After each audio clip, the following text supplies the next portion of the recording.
That guy from Glee it will always be so wild to me. You know the guy. I know. There's a chair user. I didn't know until like this year.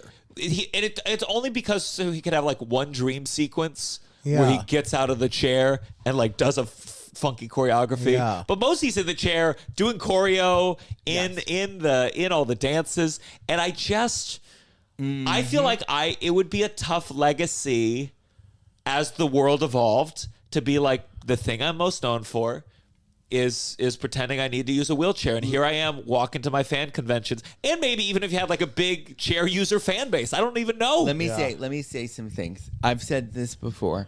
First of all, I'm going to preempt this by saying I was on a Ryan Murphy television show and I had a wonderful experience with Ryan Murphy Productions and Ryan Murphy himself. He was nothing but kind to me and wonderful. So I'm a kid obsessed with Glee. Obsessed.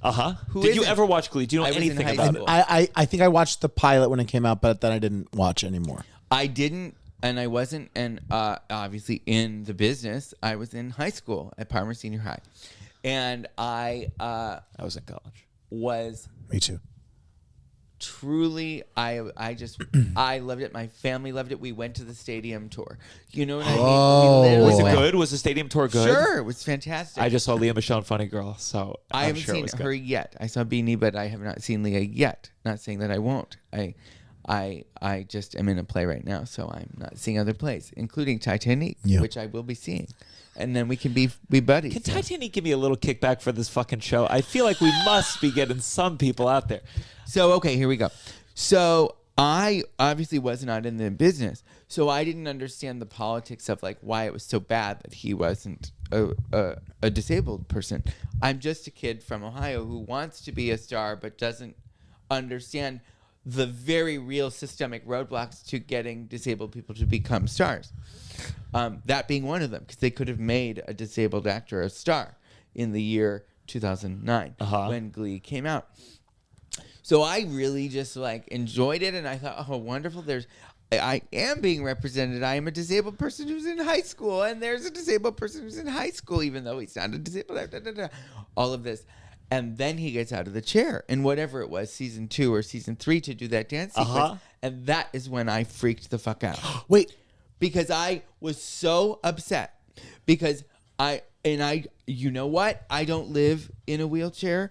And I don't know, and maybe there are some people who often fantasize about getting up and doing a show-stopping number, but I have dreamed of being on Broadway and being at the center of a kick line for my entire life, and never once in those scenarios was I ever imagining that the walker would go away. Was I ever dreaming that I would be not disabled? I was just dreaming that there would be scores of hunky men who would throw me around the stage and make me feel attractive, like, you know, any great Broadway diva who didn't want to tap dance and just stood there at the center and smiled. That's who I wanted to be. And so the idea that the fantasy would exist, that his fantasy would be that he would get out of his chair was just, that was when it really crossed a line for me. Interesting. And became, that's when it was hurtful. And then I started to realize that, what it means for a non-disabled actor to get series regular money on a network show and all the residuals that come with that and all of the everything. Like, we're talking literal, like, life-changing gobs of money that were then also denied to a disabled person. Yeah. And they get, because I remember one of the big emotional moments from the end of one of the seasons was Jane Lynch's character buys him, a machine that lets him kind of walk. You remember this? I do. There was I remember in college like crying as this like big goes. Sure. And I see those videos even still. They go viral all the time. If people are like, who are like, oh my God, if I just had this kind of chair or these kinds of robotic legs. And again, I am an ambulatory person, which means that I am able to walk and I can choose my mobility device as I see fit. And so who knows truly what that means for someone, but for someone who doesn't have that opportunity. But I know many, many, many chair users would just rather the world be a little more accessible. Would just rather the like there be a ramp and an elevator instead of stairs, as opposed to having robotic legs or a chair that allows them to go up steps. Yeah. Like, because those things cost $1 bazillion and disabled people do not have $1 bazillion.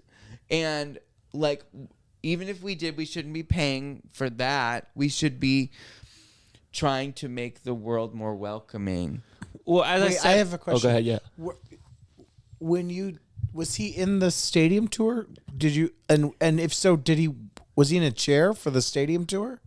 Like, because that's what's weird. I don't remember. Okay, because I was gonna say that would be very. I don't weird. remember. I would bet that he. I'm just gonna guess that he was, but of course, I bet he did the dream sequence in the stadium tour. Now, I really had a fabulous time working with Ryan Murphy Productions. I want to say that I want them to cast me in anything else. I've just been waiting to get a call back to Ryan Murphy Productions. And I will say that Kevin McHale recently said that if there was a Glee reboot, he could not go back to play the role of RD because it would not be appropriate for him to play a chair user anymore at this time. But this is what I've got to say, and I think it's easy to say after the fact. By the way, no, but I think he's a young Please, if I was that age, of course I'd take it. I'm not saying that I'm better than this. Because he got the money. He got the money. The other thing, though. Oh God, and look. I think my manager. I'm saying this on a podcast because, and I think it's okay for me to say this on a podcast. I think my manager will be slightly uncomfortable that I'm saying this on a podcast. Gianmarco likes to cut out things. Shut the fuck up. No, I'm not going to cut it out. We're not going to cut it out because I can't believe that it happened. I literally cannot believe that it happened. Ryan Murphy just won, rightly so, a brilliant humanitarian award at the Golden Globes in January. And of course, there was a clip package of all of his many, many, many brilliant works. And we get to a section in this clip package that seems like the narrator, I can't remember who was narrating it, I think maybe Billy Porter, was talking about basically diversity and inclusion, right? And there had already been clips from Glee earlier in the clip package. We're talking the 3-minute video that is shown before Ryan goes up and gives his speech, which was a gorgeous speech and had everybody in tears, including me. I wasn't at the Golden Globes. I'm talking about being in my underwear on my love seat. But I'm sitting and watching the Golden Globes, and Billy Porter's voiceover is talking about diversity and inclusion. And we get to the diversity and inclusion sort of segment of the Ryan Murphy clip package, and who appears there, not independent of the Glee chunk, is Kevin McHale in the wheelchair. In the diversity and inclusion section. And I was very beside myself. The fact that somebody allowed that to go to air, having him represent that element, not just that it showed Glee, but that we were talking about the opportunities that Ryan has given, which he has, to me included, and many others. That's not a good example. That's a bad example. That's like if there was like a reel of all the diversity in Hollywood and it showed a scene from Tropic Thunder. It's not. Robert Downey Jr. is not an example of the improvement of diversity. I couldn't believe that representation of the wheelchair was the kind that they thought that we needed. And there was the really giant, because there were a few clips from the politician in the overall thing. There was the giant, egotistical part of my brain that was like, I was right there. Of course. There were many. If it's between you and there were many shots of me available. Yeah. And that's a good point. Yeah, that's a good point. They chose to show Kevin McHale in the wheelchair when they were discussing discussing diversity and inclusion, I wanted to scream. And I sent a lot of texts. And to, people. And now I'm saying this on a public podcast. And I hope that doesn't mean, I don't know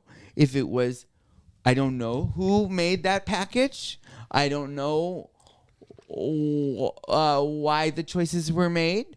And I continue to have great memories of my experience on The Politician. If there is a season 3 ever, I would I do not think you've spoken out of turn at all. I think it's a good point. It was just utterly shocking. I could not believe, especially given him having just said that he wouldn't come back to play the role. Yeah. I literally couldn't believe it. And I also know that I was not the only disabled actor on that specific show. I am not the only disabled actor that Ryan Murphy has cast. So I'm like, you could have, and there were several others shown, but the point is Kevin McHale is not a disabled actor. So you do not get to use him when you are modeling your commitment to diversity and inclusion. You just simply do not.